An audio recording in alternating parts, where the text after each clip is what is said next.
But Sabrina Carpenter, former Disney child star and current pop star, has come under fire for filming part of her music video for the song Feather inside a Catholic church in Brooklyn.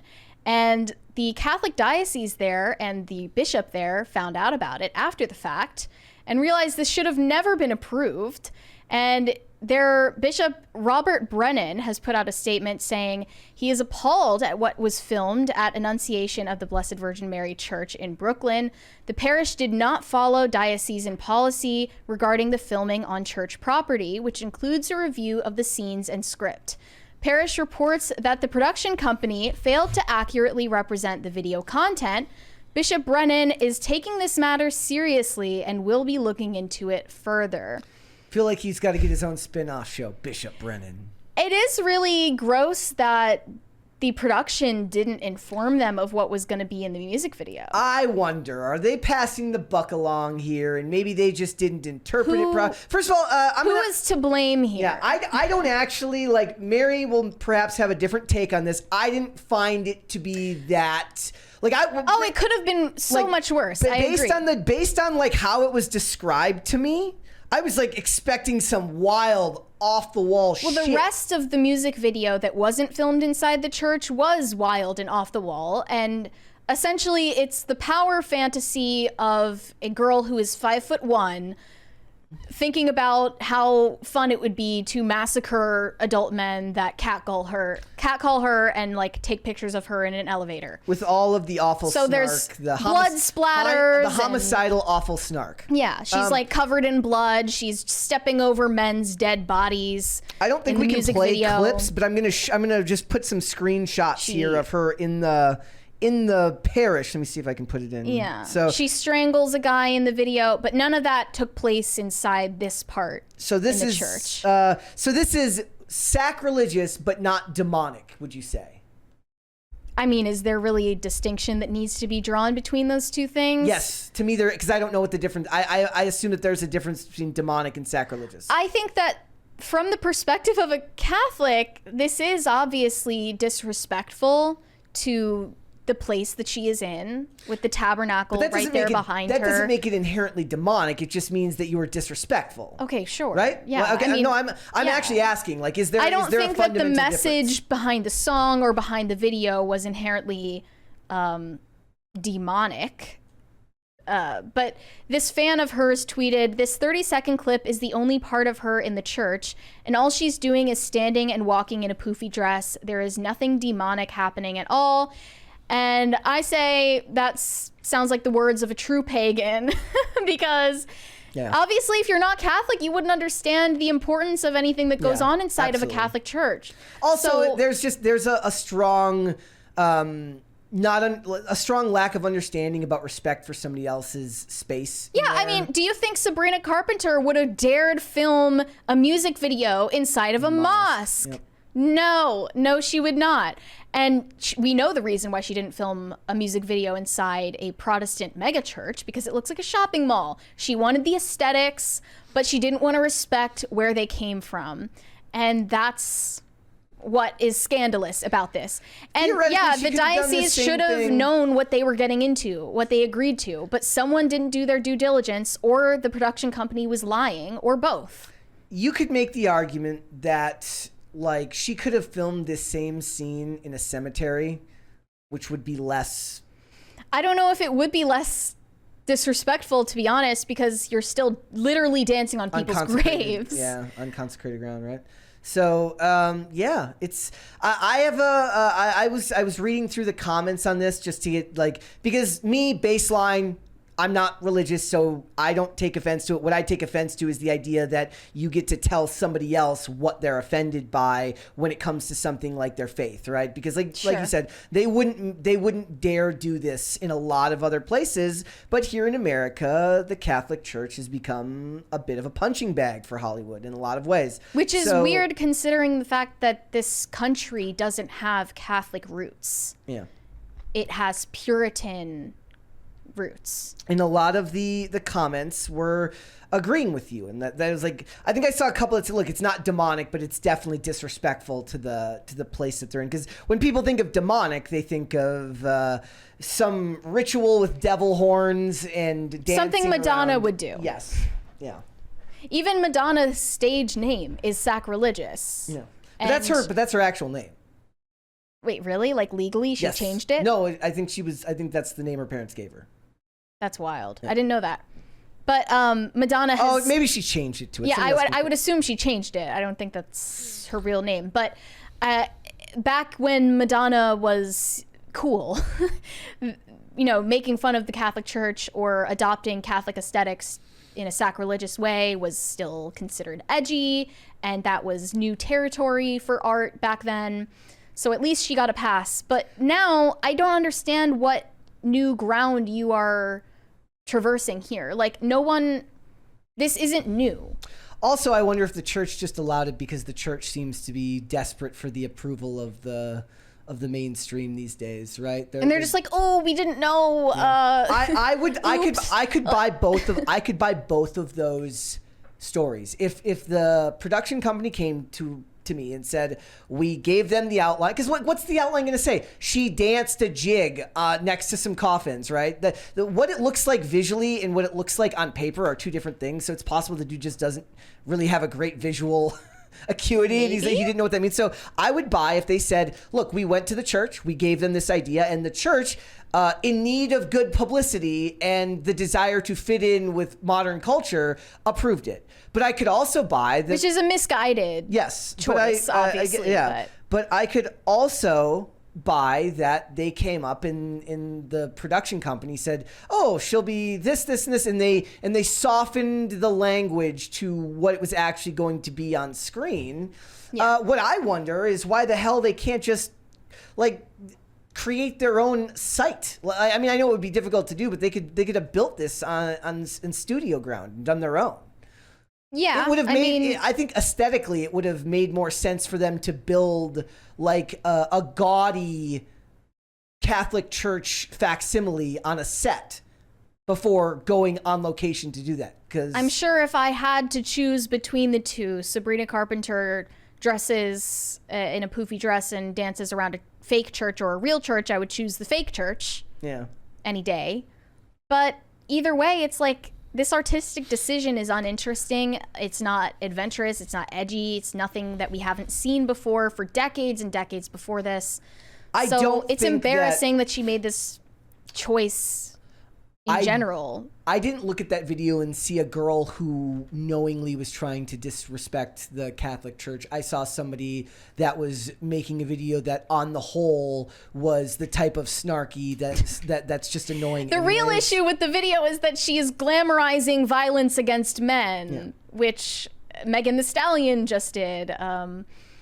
This is what's popular now. This is pop culturally relevant to make a music video where you are strangling and stabbing men to death for catcalling you. Which has always been a humble brag, by the way. When women talk about getting catcalled and how horrific it is, they're just humble bragging about getting male attention, because there's no way to accept male attention in a graceful way in the age of Me Too. Remember, gents, it's only a problem if you're ugly. So just go to the gym, get some plastic surgery. You'll be fine. Just don't be ugly when you're catcalling them. Then it's okay. I also find it interesting because I was looking back at I was watching old episodes of Daredevil, and there's a lot of scenes that take place because Matt Murdock is a practicing Catholic. There's a lot of scenes inside the church talking to his priest. And I always wonder, because there's plenty of people, puritanical people in the comment sections who would say this is disrespectful because because it's taking place and he's he's condoning his violent acts, and a lot of people who just have a problem with art and entertainment these days in general, from a generation's past, right? Where does the average practicing Catholic draw the line on what is shown as acceptable or not acceptable?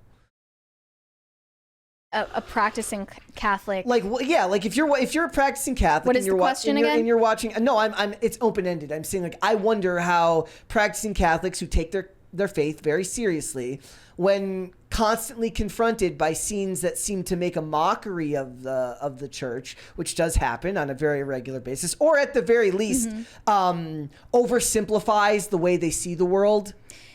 I mean, speaking from personal experience, it makes you feel like you're not standing on solid ground when not only are figures in pop culture like Sabrina Carpenter disrespecting the sanctity of this place, but also it seems like your own priests often are. In what way? With illicit practices at Mass. I mean, we don't need to get into the weeds there because that's not what this show is about. But people within the Catholic Church seem to have even less respect for the sanctity of these sacred places than people outside of it. Yeah. And that is part of why this project got approved to film in a Catholic church in the first place, I would assume. It does feel like there's a bit of a desperation to win back favor in the public sentiment, which is a fool's errand, if you ask me. It's never coming back to the mainstream population. Unless you reassert what this actually is about. Yeah. This is a place of worship. Yeah, Now, ironically, this happened at the same time that a clip of Girl Meets World, the Disney Channel show that Sabrina Carpenter was on, went viral for being religious propaganda. And we've talked about Girl Meets World before because they had another scene go viral that was anti-communist propaganda. So maybe this was just an outlier on Disney Ben Channel. Savage is just based in God-pilled. Wait, what position was Ben Savage Well, he's in? the star of the show. Like, he's Is it not supposed to be the cast of kids starring in the show? I mean, yeah, but he's probably. I imagine he's an executive producer on the show as well. Well, he gets into a vehicle, debate. It's a vehicle for him because he was the star of Boy Meets World. Therefore, yeah. Here, he gets into a debate with his student who is an atheist in this clip. Also, I feel like there is a laugh track missing on this. Definitely. Can I ask you a very personal question? Are there any other kind? Do you pray all the time? Isn't that sort of amazing? Greedy. Greedy. How? Shouldn't you leave something for someone else? Huh. Well, I think everyone gets hurt. See, I just don't get how those things are possible. I mean, do you really believe he hears everything you say? Do you like computers? I do. Can I find out everywhere you've been with just one click? Yeah. God can't do that? Morning, guys. It's the awkward silence. Yeah. No, why won't everybody just believe everything I believe? They won't? Definitely supposed to be a laugh track there. How dare they? Farkle, I thought men of science were open to new discoveries. Look, people, it's simple. Seeing is believing. So you don't believe that Joan of Arc heard the voice of... God? First, you'll have to prove God to me. Okay. Okay, I'm right, or okay, you're actually gonna Take a try deep to- breath, Farkle. Now, that air that you just breathed in, that air that's between you and me, what color is it? It's clear, Mr. Matthews. That's why I can see you. I believe in you because I can see you. That's your position. Yes. Roy G. Biv. Uh-oh. What? We learned about Roy G. Biv in first grade. Red, orange, yellow, green, blue, indigo, and violet. It's a rainbow. You got a prism on you, Farkle? No! Who would carry... Why would you think it... Yes. Definitely supposed to be a laugh track. Great. You can literally hear So, their AC Remind me what this does, running. please. It slows down the speed of light and refracts it into the elemental spectrum of colors. Ooh, rainbow. That's right. So, this air that's between you and me isn't really clear at all, is it? Even though we can't see that. Okay, but I don't see how that... What's outside that window, Farkle? Flowers, the fire escape, the street... He's the just people on the street, BTFOing apartment buildings. Farkle And with what's in the facts and apartment? logic right now. I can't see that. People, families, mothers, fathers, kids. And beyond that. The sky, the stars, the whole universe. All of it. Every person, every child, everything out there. Everything we see and we don't see. All these shining elements of a force that bond us together. I like to think of that as a part of God refracted. Aspects of God that I can see. What's the secret of life, Riley? People change people. Just, you're right. Like, grown men should not BTFO children in theological debate. I'm just saying. But, yeah, and in the chat, they're like, worst acting ever. Yes, of course it is. I mean, it's Disney Channel. It's Disney Channel. And this but is what produces the pop stars of our day and age. Just think, that girl went on to off a bunch of men in a music video.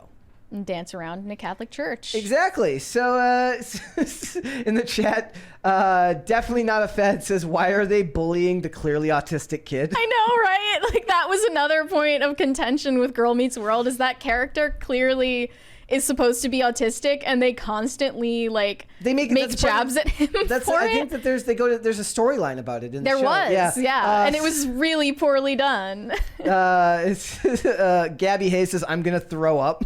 Farkle got bodied. So bad. Take that. F you, Farkle. See, this is why. No, and to this comment from Kevin Ortiz, this is why I hate that pop culture is divided, because the best way to do this scene is if Ben Shapiro made a guest appearance on the show. No, it's Ben Savage destroys Gen Z snowflake with facts and logic. It would be better if Ben Shapiro just made an appearance. No, because Ben Shapiro's Jewish, so he wouldn't have. Yeah, but he could still have a theological debate. Like, if Ben Shapiro showed up and was like, okay, imagine for a second that, and then he just starts that Roy G. Biff. Yes, that's what we need right now. We could have used that debate on this show. True. That breaks my heart the way it broke my heart when Rudy Giuliani like pissed everyone off by going on The Masked Singer. Like can we stupid. Can we have nothing anymore as a culture, or does it just all have to be bad? He was also in Borat. Yeah, but they used it as a way to take swipes at him. Oh, okay. It's awful, but yeah. So also, Rowan Blanchard, the girl who's sitting next to Sabrina Carpenter in that scene, also became a raging feminist harpy when she grew up. So that's the character of people coming out of the Disney machine. Oh, they're saying Ben Savage is Jewish too. I didn't know that. Which one, okay. Chad, does anybody remember which one is running for office? Is it him or his brother? I thought Ben Savage was the one that was running for public office, but I could be wrong about that. One of them... Running for what exactly? I'd have to... Ben Savage is running for Congress. And whose seat is he looking to win? It should say there. Let's see. It's in some, like, recognizable district that he's running. Ben Savage recently announced his run for Adam Schiff's seat in Congress. Seat, yeah, that's what it is. Yep, he's going to save us. Make America... His castmates aren't supporting his campaign. Of course not. They were also saying that, like... and this was back in April? A bunch of the cast, like, it became, like, a thing because, like, a lot of the other cast members do, like, this podcast about Boy Meets World with Danielle Fishel, who obviously plays Topanga, every boy's first crush, next to Amy Jo Johnson as the Pink Power Ranger. But the point is, like, a lot of them come back to do this podcast, and he has not since... come back to do the podcast, so they're like, is he too good for the other castmates? And people in the comments are like, maybe he just is sick of talking to you people because he had to talk to everybody for like 30 years. He's got his own shit to do. Nostalgia memberberry podcasts about shows that were like marginally relevant on Disney Channel and Nickelodeon have a shelf life. Yeah, they'll eventually be, because how do you make a whole ass podcast about Wizards of Waverly Place? It's interesting too, and because Selena Gomez isn't on it. I watch podcasts about the X-Files. I love to hear random people's... There's more material. No, there. but what I'm saying is, like, I find random people's opinions of the X-Files really, really interesting. Whenever I hear like an interview with like the stars, I don't want to hear your jaded ass multi-million-dollar perspective on this show you did that you're probably sick of now. I want to hear from people that truly love it and see it as a fan, which is just not something that somebody who was on the show can do. Sure. Like they had Kumail Nanjiani had this great podcast called the X-Files Files, which was fantastic. And he would get so random that he would do that. Oh yeah, it was before he was as big as he was. He was not quite as big as he is now, but he was a lifelong X-Files fan. Then he got to be in season 10. They brought him on to the X-Files when it got brought back or whatever. But that was always interesting because he'd have on like famous Hollywood, like he'd have on Dan Harmon or these other famous Hollywood celebrities who also loved the X-Files because it was so culturally relevant. But I don't want to hear what Gillian Anderson or David Duchovny really have to say about, like, I would be interested to hear like a podcast from like disgruntled workers who worked like catering. That would be funny. Like somebody's like, look, David Duchovny was a dick, but Gillian Anderson was a sweetheart to me. But David Duchovny always said that I put too much relish on his hot. Like I want to hear that. That's interesting to me. The Stars of It's perspective, I don't really care about. Thanks for watching. Listen to full episodes of Pop Culture Crisis on Spotify. Keep up with us on social media and make sure you subscribe and ring that bell so you never miss the show. Bye, guys.